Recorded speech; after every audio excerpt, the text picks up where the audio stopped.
السلام علیکم ورحمۃ اللہ وبرکاتہ۔ بسم اللہ والحمد للہ والصلاة والسلام علی سیدنا و مولانا رسول اللہ وعلی آلہ ومن والا۔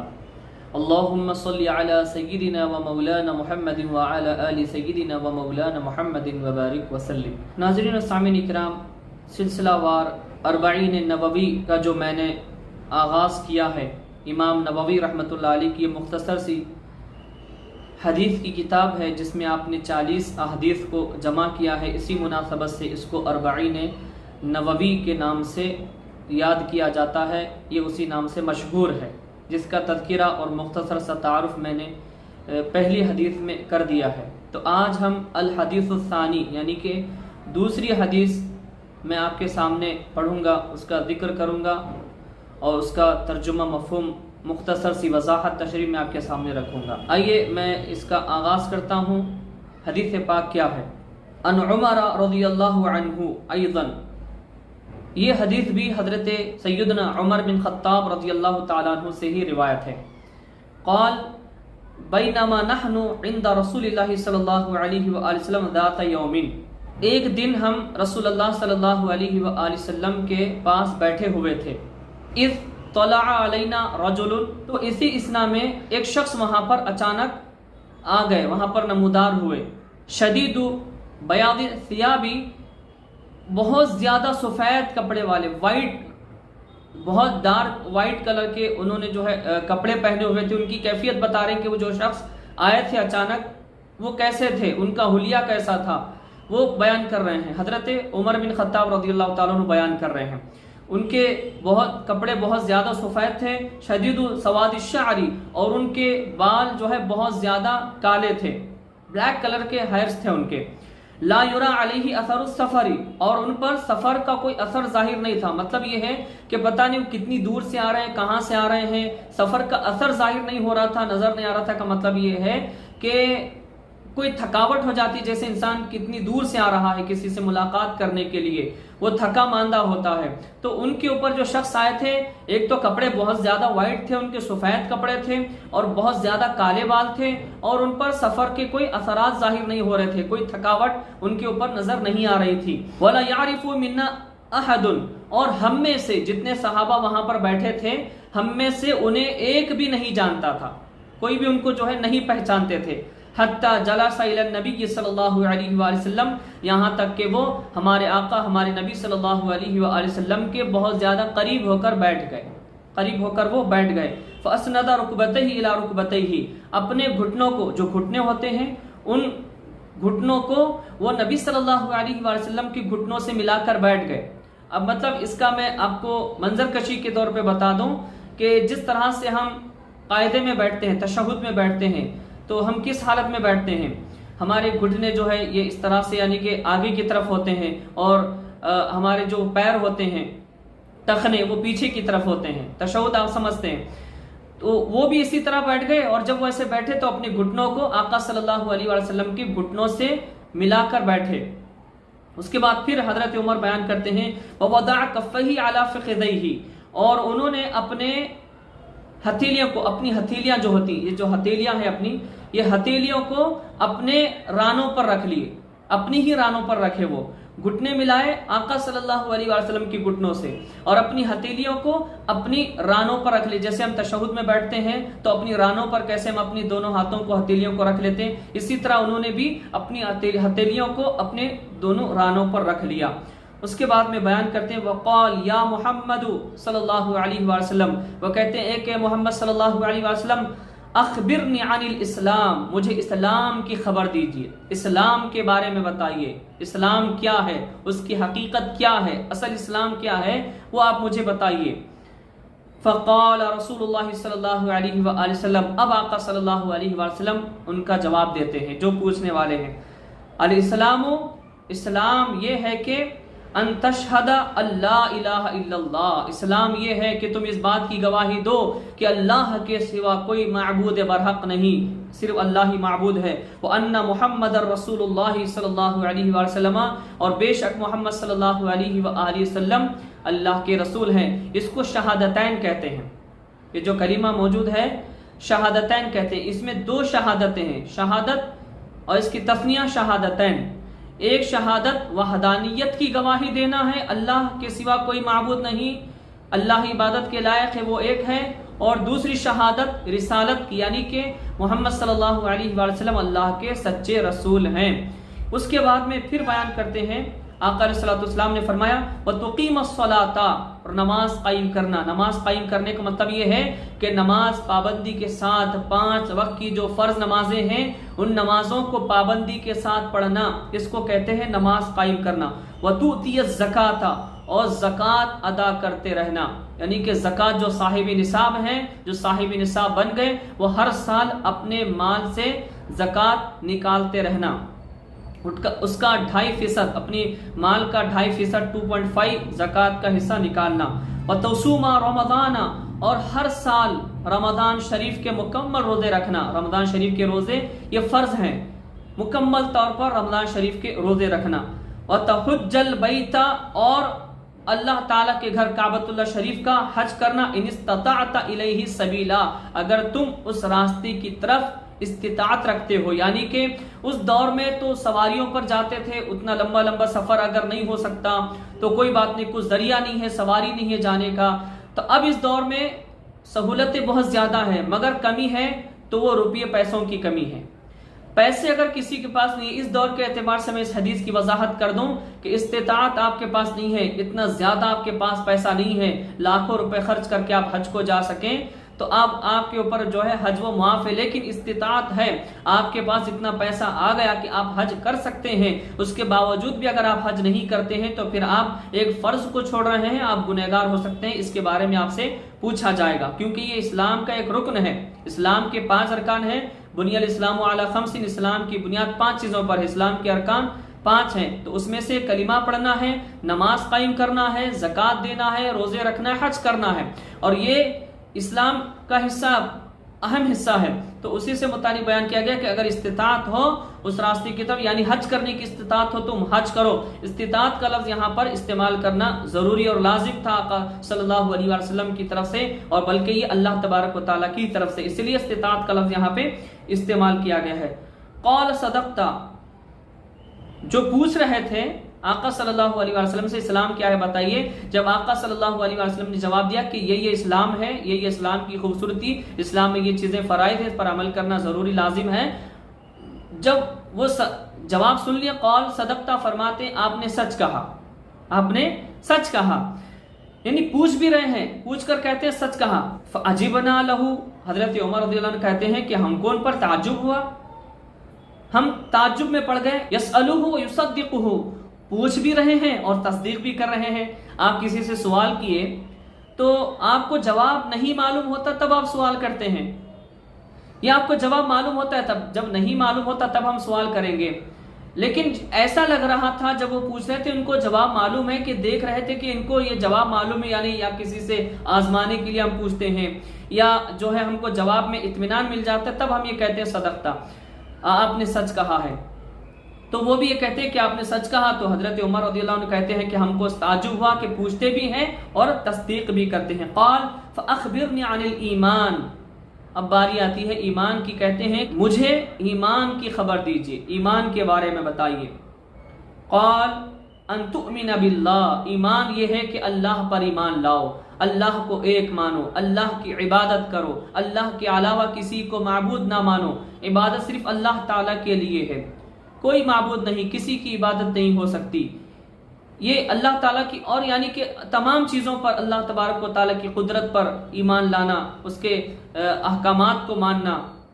اس کے بعد میں بیان کیا جاتا ہے وَمَلَائِكَتِهِ، اور جو اللہ کے فرشتے ہیں ان فرشتوں پر ایمان لانا کہ بے شک اللہ تعالیٰ کے فرشتے ہیں، وہ دیگر کاموں پر معمور ہیں، حضرت جبریل علیہ السلام وہ بھی فرشتے ہیں، وہ پیغام پہنچانے پر دیگر کاموں پر معمور ہیں، حضرت میکائیل علیہ السلام ہے، اسرافیل علیہ السلام ہے، اسرائیل علیہ السلام ہے، کوئی سور پھونکنے پر ہے معمور ہے، تو کوئی روح کو قبض کرنے پر، کوئی پانی برسانے پر، ماں کے پیٹ میں کوئی بچے کی شکل بنانے پر معمور ہے۔ اللہ تعالیٰ نے فرشتوں کو دیگر کام رکھے ہیں، اور منکر نکیر ہیں، نام اعمال لکھنے والے ہیں، اور قبر میں سوالات کرنے والے، یہ تمام اللہ تبارک و تعالیٰ نے فرشتوں کو مامور کیا ہے، اور اس پر ایمان لانا چاہیے، اس پر یقین کرنا چاہیے، اس کو قبول کرنا چاہیے۔ اس کی تصدیق کرنی چاہیے، اس کو کہتے ہیں ایمان۔ اس کے بعد میں وہ کتبی ہی، اور اس کی کتابوں کو، اللہ تعالیٰ کی طرف سے جتنی کتابیں جتنی انبیاء کے اوپر نازل ہوئی ان تمام کتابوں پر ماننا۔ ایسے نہیں ہے کسی کے اوپر توریت نازل ہوئی تو وہ صرف توریت کو مانے، زبور جس کے پاس ہے وہ صرف زبور کو مانے، انجیل جس کے پاس ہے وہ صرف انجیل کو مانے، قرآن شریف جس کے پاس ہے وہ صرف قرآن کو مانے۔ ہمارے لیے قرآن شریف آیا ہے، ہمارے نبی صلی اللہ علیہ وسلم پر نازل ہوا۔ اس کا یہ مطلب نہیں کہ ہم صرف قرآن کو مانیں گے، توریت زبور انجیل کو چھوڑ دیں گے، نہیں، ہم کو قرآن کریم پر بھی ایمان لانا ہے، ماننا ہے، اس پر عمل کرنا ہے، اور ایمان باقی 3 کتابوں پر بھی لانا ہے۔ اور آپ کی معلومات کے لیے ایک بات میں عرض کر دوں، ہمارے علماء بیان فرماتے ہیں کہ صرف 4 کتابیں ہی نازل نہیں ہوئی بلکہ 104 کتابیں نازل ہوئی اللہ تعالیٰ کی طرف سے۔ اس میں سے 100 صحیفے ہیں وہ غائب ہو چکے ہیں، ان کے نام کیا ہیں، ان کی حقیقت اللہ اور اس کے رسول صلی اللہ علیہ وسلم بہتر جانتے ہیں، لیکن یہ 4 کتابیں مشہور ہیں جن کے بارے میں ہر کوئی جانتے ہیں۔ اس کے بعد میں بیان کیا جاتا ہے، آقا علیہ الصلوۃ والسلام نے ارشاد فرمایا وَرُسُلِهِ، اور اس کے رسولوں پر ایمان لانا، جتنے سارے انبیاء رسول ہیں ان سب پر ایمان لانا، ان کو ماننا، ان کی اطاعت کرنا، ان کی فرما برداری کرنا، یہ ایمان ہے۔ اس کے بعد میں فرماتے ہیں وَالْيَوْمِ الْآخِرِ، اور آخرت کے دن پر ایمان لانا، قیامت کے دن، یعنی کہ قیامت قائم ہوگی، یہ حق ہے۔ انسان جو ہے مرنے کے بعد دوبارہ زندہ کیا جائے گا، اس کے ساتھ حساب و کتاب ہوگا، میدان حشر ہوگا، یہ جنتی جنت میں جائیں گے، جہنمی جہنم میں جائیں گے، اس کا فیصلہ ہوگا، اس پر ایمان لانا، اس کو ماننا، یہ ہو گیا آخرت پر ایمان لانا۔ وَتُؤْمِنُ بِالْقَدْرِ خَيْرِهِ وَشَرِّهِ، اور تقدیر پر ایمان لانا، انسان کا نصیب، انسان کی قسمت، عام طور پر جو کہتے ہیں جو انسان کی تقدیر ہے اس کی اچھائی اور برائی پر ایمان لانا، کیونکہ انسان کے پیدا ہونے سے 50 سال پہلے ہی اللہ تعالیٰ اس کی تقدیر کو لکھ دیتا ہے، اور جو کچھ تقدیر میں لکھا ہوتا ہے اللہ تعالیٰ کا لکھنا انسان کو وہ کرنے پہ مجبور نہیں کرتا، بلکہ انسان خود وہ کام کرنے پہ مجبور ہو جاتا ہے۔ اور ایک بات یاد رکھیے، آپ کی معلومات کے لیے عرض کر دوں، تقدیر میں آپ کے جو بھی لکھا ہو اس تعلق سے بحث کرنا کہ ایسا کیوں لکھا ہے، یہ اللہ نے لکھا ہے تو ہو رہا ہے، ہماری نصیب میں ہے تو ایسا ہو رہا ہے، ہماری تقدیر میں ہے تو ہم کیا کریں، ہم گنہگار ہیں کیا، ہم اس کے ذمہ دار ہیں کیا، اس تعلق سے ایسی بحث کرنا یا ایسا نظریہ رکھنا، ایسی گفتگو، ایسی سوچ رکھنا، یہ انسان کو حد کفر تک لے جا سکتا ہے، انسان اس سے گمراہ ہو سکتا ہے، تو ان چیزوں سے بچنے کی ضرورت ہے۔ ہاں، اگر آپ کی تقدیر میں کچھ برائی لکھی ہے تو آپ دعا کریں، سچی دعا کریں اللہ تعالیٰ سے، کیونکہ لا يرد القضاء الا الدعاء، تقدیر کو سوائے دعا کے کوئی چیز نہیں بدل سکتی، تو دعا میں وہ تاثیر ہے، وہ پاور ہے، تقدیر کو بدل دیتی ہے۔ تو آپ دعا کریں، اللہ تعالیٰ یقیناً آپ کی دعا کو قبول فرمائے گا۔ قال صدقتا، اس کے بعد میں آپ نے فرمایا کہ آپ نے سچ کہا، اسلام کے بارے میں، ایمان کے بارے میں بتایا، آپ نے جو اس کی تصدیق کر لی، کہا کہ سچ کہا۔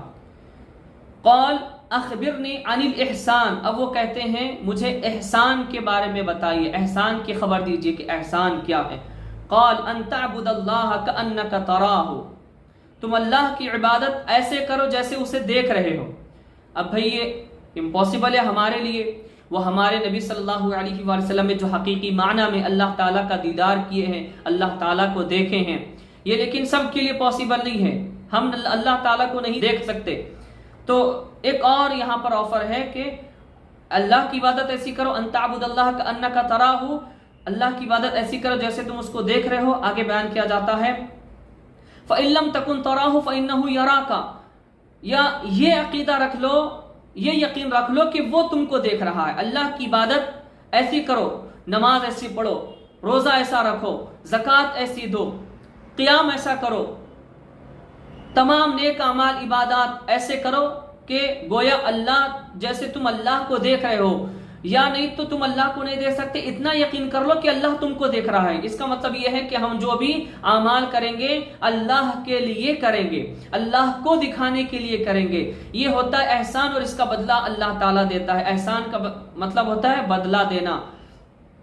اس کے بعد میں بیان کیا جاتا ہے قال اخبرنی عن الساعہ، مجھے اب ساعت یعنی قیامت کے بارے میں بتائیے کہ قیامت کب آئے گی، قیامت کے وقت کے بارے میں پوچھ رہے تھے یہاں پہ، قیامت کب آئے گی اس کے وقت کے بارے میں بتائیے۔ قال مل مسئول عنہا بعالم من السائل، پوچھنے والا جس سے پوچھا جا رہا ہے وہ اس سے بہتر جانتا ہے، یعنی حضرت آقا صلی اللہ علیہ وسلم فرماتے ہیں جو پوچھ رہے تھے اس بارے میں آپ بہتر جانتے ہیں کہ قیامت کس دن آئے گی، کب آئے گی۔ اب یہاں پر اس کا یہ مطلب نہیں ہے کہ آقا صلی اللہ علیہ وسلم کو علم غیب نہیں تھا، علم نہیں تھا، اس لیے جو ہے آپ نہیں بتا سکے۔ دیکھو پورا قرآن آپ پڑھ لو، اللہ تعالیٰ نے کیا قرآن شریف میں کہیں پر فرمایا ہے کہ فلاں تاریخ کو فلاں دن میں قیامت آئے گی؟ فرمایا کہیں پر؟ تو کیا اللہ تعالیٰ سے آپ سوال کریں گے کہ اللہ تعالیٰ کو علم غیب نہیں ہے؟ استغفر اللہ، نعوذ باللہ من ذالک، نہیں، ایسی بات نہیں ہے۔ اب نبی صلی اللہ علیہ وسلم کا علم غیب اسی حدیث پاک سے، صحیح حدیث، یہ حدیث صحیح مسلم شریف کی، اسی حدیث پاک سے اب نبی صلی اللہ علیہ وسلم کا دیکھیں علم غیب ثابت ہوگا۔ قال فاخبرنی عن امارتها، یا مجھے ان نشانیوں کے بارے میں بتائیے۔ اب وہ نشانیاں پوچھ رہے ہیں کہ نشانیاں کیا؟ اب نشانیاں بتانا یہ بھی تو علم غیب ہوا، نشانیاں بتانا کہ کیسے کیسے نشانیاں اس کی کیا کیا ہیں، اس تعلق سے پوچھنے بتایا۔ تو آقا علیہ الصلوۃ والسلام فرماتے ہیں قال ان تلد الامۃ ربتها، لونڈی اپنے آقا کو جنے گی، یعنی کہ یہ قیامت کی نشانیوں میں سے کہ جو باندیاں، لونڈیاں، نوکرانیاں جو ہوں گی وہ اپنے آقاؤں کو جو ہے وہ کیا کریں گی؟ آقا کو جنم دیں گی، پیدا کریں گی۔ ایک یہ فرمایا وَأَن تَرَى الْحُفَاةَ الْعُرَاةَ الْعَالَةَ رِعَاءَ الشَّاءِ يَتَطَاوَلُونَ فِي الْبُنْيَانِ، اور اس کے بعد میں دوسری یہ بیان فرماتے ہیں اور تم دیکھو گے ننگے پیر، ننگے بدن، فقیر اور بکریوں کے چرواہے اونچی اونچی عمارتیں بنائے ہوں گے، اونچی اونچی عمارتوں میں وہ رہیں گے۔ یعنی یہ آقا علیہ الصلوۃ والسلام نے قیامت کی نشانیاں بیان فرمائی اور یقیناً یہ ہو رہا ہے اور کافی یہ ہو چکا بھی ہے۔ دیکھو گے کہ بکریوں کے چرواہے ننگے پیر، ننگے بدن والے اونچی اونچی عمارتوں میں رہیں گے اور فخر کریں گے۔ یہ آپ نے جو ہے قیامت کی نشانی بیان فرمائی۔ اس کے بعد میں پھر آپ بیان فرماتے ہیں ثم انطلق فلبثت مليا، پھر وہ چلا گیا، میں ایک مدت تک منتظر رہا۔ حضرت عمر رضی اللہ عنہ کہتے ہیں کہ پھر وہ چلے گئے، پھر میں ایک مدت تک منتظر رہا اس تعلق سے یہ چیز جاننے کے لیے کہ مطلب یہ کون تھے، کہاں سے آئے تھے، کیونکہ آقا صلی اللہ علیہ وسلم کے علاوہ تو یہ کوئی نہیں جانتا۔ اس کے بعد ثم قال یا عمر، ایک دن خود حضور پاک علیہ الصلوۃ والسلام نے حضرت عمر رضی اللہ تعالیٰ عنہ سے فرمایا اے عمر اتدری من السائل، تم جانتے ہو وہ سائل کون تھا جو مجھ سے سوالات کر رہا تھا ہر چیز کے بارے میں؟ وہ سائل کون تھا، کیا تم جانتے ہو؟ قلت اللہ ورسولہ اعلم، اللہ اور اس کے رسول بہتر جانتے ہیں۔ حضرت عمر کہتے ہیں میں نہیں جانتا یا رسول اللہ، اللہ اور آپ بہتر جانتے ہیں۔ اعلم قال فإنه جبریل اتاکم، آقا صلی اللہ علیہ وسلم فرماتے ہیں کہ وہ جبرائیل تھے جو تمہارے پاس آئے تھے، جبرائیل تھے تو تمہارے پاس آئے تھے، یعلمکم دینکم، اور وہ تمہیں تمہارا دین سکھانے آئے تھے۔ اللہ اکبر، یہ حدیث جبرائیل ہے۔